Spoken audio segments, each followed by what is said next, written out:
Қамыр жаюды үйретемін. Осындай мінсіз болып шығады. Суға салсаңыз жыртылмайтын, езіліп кетпейтін қамыр болып шығады. Әрі осындай әдемі, мінсіз, жұп-жұқа болып шығады.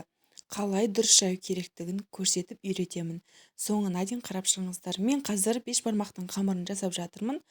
Әдетте бешбармақтың өзінің суына, яғни еттің суына дайындаймын қамырды. 2 ожау құйып алдым. Міне көріп тұрсыздар. Аздап суытып аламыз. Өте ыстық болып тұр. Суығаннан кейін ғана 2 жұмыртқамызды жарып саламыз.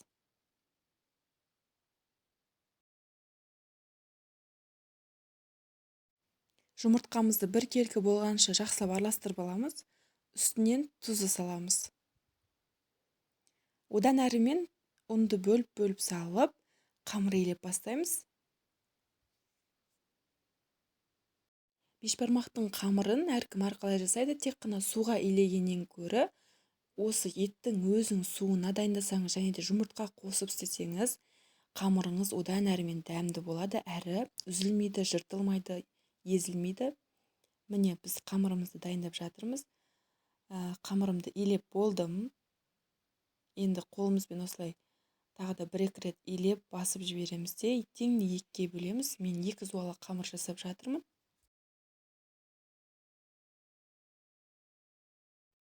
Дайын болған қамырды осындай салафанға салып 5-10 минутқа қойып қоямыз. Сонда қамыр жұмсақ болып бастайды. Жайған кезде бізге оңай болады. Бірінші қамырымды алып жайып жатырмын. Ең басты назар аударуыңыз керек нәрсе ол басында ұнды сеуіп осылай қолыңызбен жайып алуыңыз керек. Бір келкетіп жайып алуыңыз керек. Сонда қамырды жайып жатқан кезде бір жағы қалың, бір жағы жұқа болмайды. Бір келкетіп осылай қолдың көмегіменен жайып аламыз. Міне жайып шықтым. Енді оқтаудың көмегіменен қамырымызды айналдырып, оқтаумен жайып шығамыз. Көріп тұрғандарыңыздай, міне қайтадан айналдырып, тағы да осылай жайып шықтық. Енді осы қамырымызды оқтауға ораймыз. Сонымен тек қана шетін ғана басып, қамырымызды жаямыз. Осылай қойған соң, оқтауды міндетті түрде қиғашынан қойған дұрыс. Осылай тек қана шетін басамыз. Бар күшімізді салмаймыз. Өте жеңіл әрі жылдам істесеңіз болады. Міне, осылай тура видеодағыдай жасаңыздар. Айналдырып жатырмын. Міне, қазір көрсетемін. Тек қана шетін ғана, мынау 2 шетін ғана басасыздар. Міне, қатты баспаймыз, күш салмаймыз.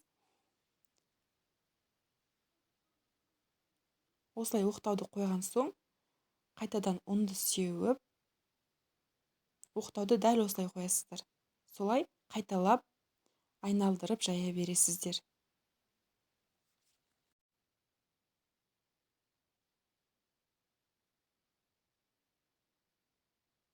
Дәл осылай жасап жатырмын. Оқтауды осылай қойған соң, міндетті түрде осылай қойған дұрыс. Міне, көріп тұрсыздар ғой видеода. Осылай қайталап жая береміз. Енді тағы да бір сіздерге лайфхак деп айтайын, сіздерге оңай болсын.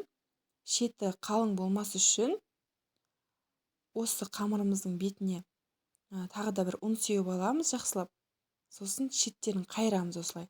Көріп тұрсыздар ғой осы видеодағыдай.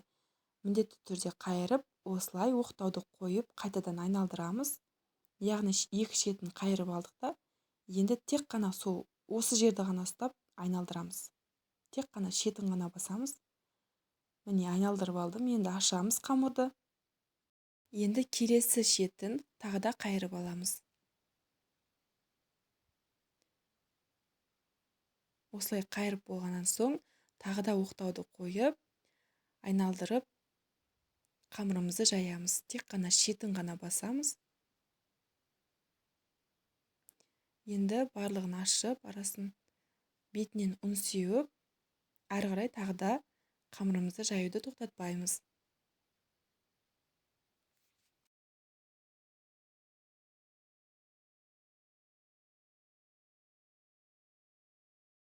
Қамырды жайып жатқан кезде көп күш салмаймыз, тек қана жеңіл ғана айналдырып, оқтаудың көмегіменен дәл осылай видеодағыдай жасаңыздар. Біздің қамырымыз дайын болды десек те болады. Тағы да 1-2 рет айналдырып жайып аламын.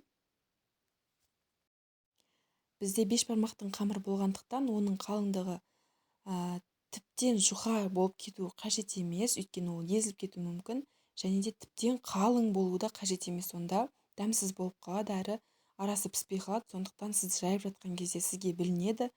Барлығы біркелкі болып орташа қалыпқа енген кезде, яғни жұқа емес, қатты қалың емес кезде қамырыңыз дайын болды деген сөз. Міне біздің қамырымыз біркелкі әдемі әрі мінсіз болып шықты. Қалыңдығы да орташа, көріп тұрсыздар. Енді осы дайын болған қамырымыздың үстінен ұнды сеуіп, орап, енді кесіп алсақ болғаны, біздің қамырымыз дайын. Дайын болған қамырымызды пышақтың көмегіменен біркелкі етіп кесіп аламыз. Қамырды қалай дұрыс жаю керектігін және де бешбармақтың қамырын қалай жасайтынымды сіздерге көрсеттім. Бұл видео пайдалы болды деген ойдамын. Олай болса мені қолдап, менің каналыма тіркеліп қойыңыздар.